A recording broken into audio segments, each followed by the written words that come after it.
Hello, good afternoon. This is I. Good afternoon, good afternoon. It is Galen Apt. Woohoo! Helping you all venture into change. I hope everyone is well today. I am just trying to straighten everything out, get my notes in order.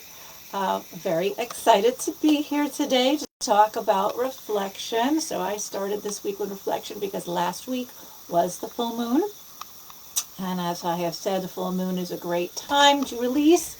And then the week after is a great time to reflect on where you're at. So I want to give you the definition of reflection to start with. So reflection is the act of looking at your experiences, thoughts, and emotions and examining them for insight and understanding. What reflection is not is judgment, negativity, and a place to sit and flog yourself for everything you have said, felt, or done in the last X amount of days, weeks, whatever. We'll say month if we're going to do this monthly, right? So do the reflection monthly after the full moon. It is not that. Reflection is, and I'm going to repeat it for you, the definition of reflection. It is the act of looking back at your experiences, thoughts, and emotions and examining them for insight and understanding. That's what reflection is. Now, why should we do it? A bunch of reasons, and I'm going to go through them with you just to sort of help you understand the importance of reflecting. So one of the reasons is we will tend to keep doing things over and over again, repeating patterns, right? As I call it, the lather, rinse, repeat mode. And that mode keeps us feeling victimized. It keeps us in self-sabotage and keeps us in that, why do these things keep happening to me? It's always about me, the woe is me mode that we can often get into when we are repeating patterns. So reflection allows us to sort of zoom out and take a look at what we're doing and how we're doing it. And are we seeing these patterns? And it's giving us a chance to break those patterns. So the observation allows us to bring awareness to what we're doing. So that's one of the reasons why you would do reflection.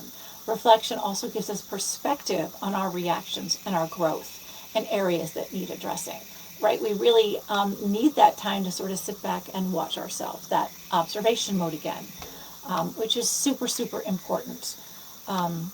It amplifies the work that you're already doing for self-growth, if you are doing it, and hopefully you are, because that's what I'm all about here.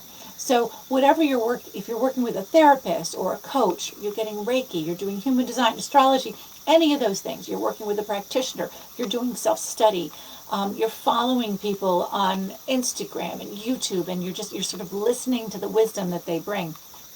The reflection sort of amplifies that and shows you where you're actually making progress, right? Because it is important to acknowledge the areas where we have grown. By consciously sitting in that place of celebration of our growth and our evolution, it allows us to deconstruct how it feels, where it feels, like where are we feeling it, and how are we seeing the effects of it on our life, on our personality, and how we're interacting with people. So by identifying these things, it's allowing the universe to see what we like and give us more of it. So just like in any relationship, our relationship with the universe or God or whatever word you use to sort of acknowledge the divine or the higher power, in any relationship, if a person knows what you like, they can give you more of that. But if a person doesn't know what you like, only knows the bad things, then that's all they've got to go on, right? So if we give God, the universe, the divine, hey, that feels great. I love feeling this way, and I'm so excited with the process and evolution that I've made. I want more of that. The universe can go, okay, cool. It's just like putting together a wish list for Christmas, right? They want this, this, and this. Make it so. So that's how I use that. And so that is, let me just make sure that is, yes. So those are the couple of ways that I wanted to highlight of what reflection can bring to us. So now it's time for me to share my reflections for the week. So here we go. So two things that I reflected on this last week was my motivation and my mood. Two of these things took a major dive for me this week. So, I had had an amazing couple of weeks of motivation, and I was getting stuff done, and I'm like working on this book that I'm writing, and I'm putting together, really like working with my clients and enhancing the program that I'm working on, and I was like nailing it, like accomplishing so much. I was feeling well balanced, and it was awesome. And then all of a sudden, I woke up at the end of last week, and I was like, I don't know, I'm feeling, I don't know, something's not working. So in the process of reflection, I stopped and I observed and I took a look around and I looked at my desk, and I found that it was getting piled and piled higher with stuff and more things. And it was becoming messy and chaotic and constricting. And I was feeling suffocated by that. And I don't do well when I'm suffocated. I like to see my things out. I like to have things out. But when it gets suffocating, that's when I'm like, oh, this isn't working. So I looked at that and went, okay, so I need to sort of take a look at my desk and see and organize it a little bit. This isn't working. It's starting to get away from me again. So what I did was I went on to Amazon, and I had a bunch of points on Amazon, and whatever your thoughts on Amazon or whatever, but I'm doing it. I'm working with Amazon. They come to my house. It's lovely. They bring me things. And I ordered a bunch of clear acrylic desk organizers, bookends and risers and lifts for my computer and cup holders. And I got them, and a phone holder. And I got them all in this clear acrylic, which I loved so much for two reasons. One, my grandmother had lucite clear acrylic in her penthouse in West Palm Beach. And I just always thought it was the most elegant thing. It adds presence without taking over the room. Other things get highlighted.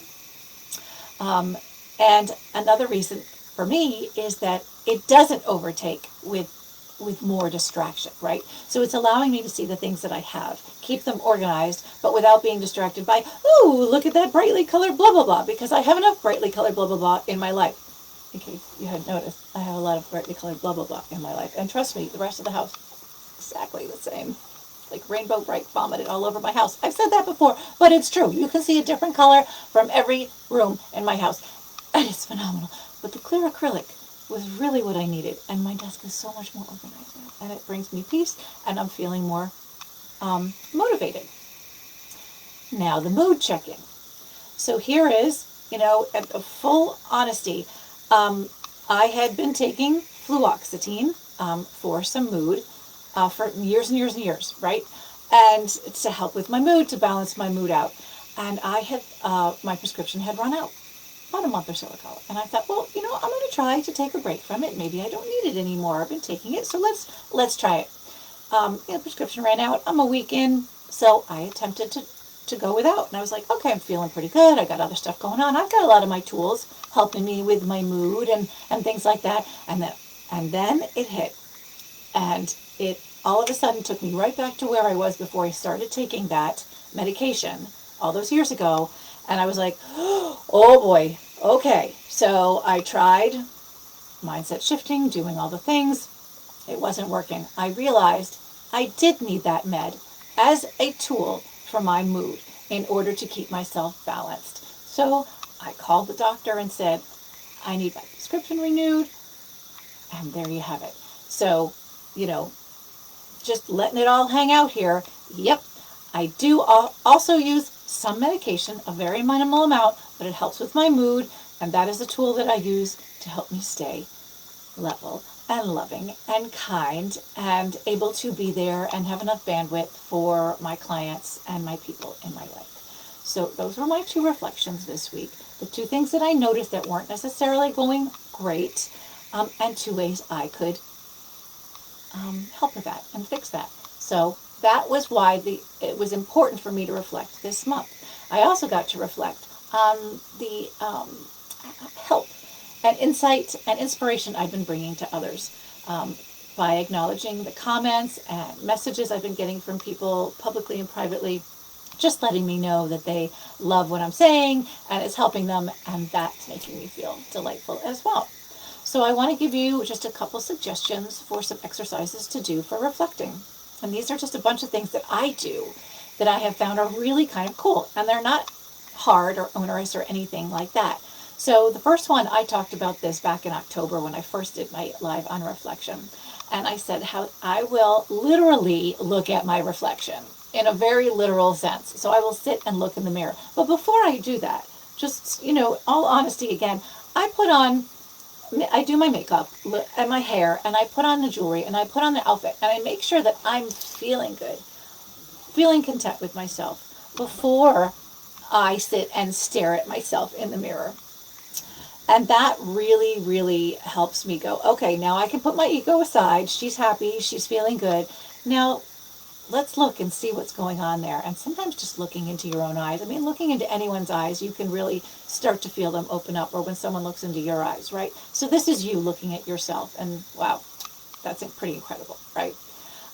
Another way is journaling, which I know some people adore and some people hate and have a visceral response to it. I also will call this putting words on a page. If you don't like journaling, just put words on a page. And I talk a lot of people through that process of sort of stepping into the journaling. It's a very useful tool because a lot of times you'll find things go from here to here much more easily than they do from here to here, or you'll find that once you've sort of opened that portal of thought to pen, things come out that you don't even realize. So it can be very useful, a useful tool when you are ready for it. Another way I like to reflect is to look back at my calendar. I like to look back and see, what did I do? What have I accomplished? Who did I spend time with? I got all my doctor's appointments done.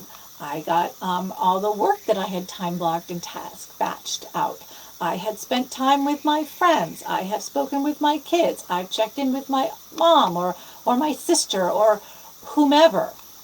Seeing what I've done on my calendar has been a cool way for me to reflect back. And some months, that's really all I need to do, or all I'm capable of doing as well. Another thing to do is to look at the camera roll. That is kind of a joyful way of reflecting back on your last month, right? What have I taken pictures of? Oh my gosh, I took this really cool picture of some moss on a tree, a fallen tree, and one of my walks with my dog in my woods. And it was the most unusual moss. And I got really up close. I zoomed in on that moss. And it was just so unusual and very different than other mosses that I have seen. So that felt joyful. I have pictures of my dog. I mean, take a look at your camera roll and see what is it that you're capturing, because that will help you reflect and see what it is you're focusing on in your life. Is it people? Is it things? Are you curious? Are you not taking any pictures? And what's that about? So that's a fun way. And then, of course, I always use my conscious dressing to help me put myself in the right frame of mind to reflect. But I also think back on what have I been wearing and what is that telling me. So sometimes we just get into that unconscious mode of getting dressed. If you suddenly find, oh, you know what, I wore neutrals all last week. What is that telling me? Is that telling me I needed that neutral palette to be able to reflect, or is it telling me that I'm going into an introverted mode, or maybe a little depression, or avoidance? What's going on? Or I'm wearing all black, or I'm wearing all pink and yellows, and I must be in an amazing place, and oh my gosh, I just bought myself this fabulous new thing. All of these things that we can look at help us reflect on what's going on in our life, our emotions, our thoughts, and our experiences. So, do you practice reflection? If so, how do you practice reflection? And how else might you practice reflection? And if you don't practice reflection, why not? What is that telling you? Because what you're not doing can be just as important as what you are doing, right? So think about that. And I will leave you with this parting thought. This is a Galenism. So I say, being witnessed is a gift that we all long to be seen and heard. Being a good listener is giving that gift to others. Self-reflection is giving that gift to ourselves. Give the gift of reflection to yourself on a regular basis, and you will find you are happier and better and tracking your growth. And it's quite amazing. And that is what I'm going to leave you with today. Happy St. Patrick's Day. I hope you all have the luck of the Irish tomorrow and all weekend. I'm going to see a concert with my husband. Very excited. I hope you all have something fabulous planned. And if you don't, maybe it's time to take a little time to reflect. It might be a great weekend for reflection. Have a great afternoon.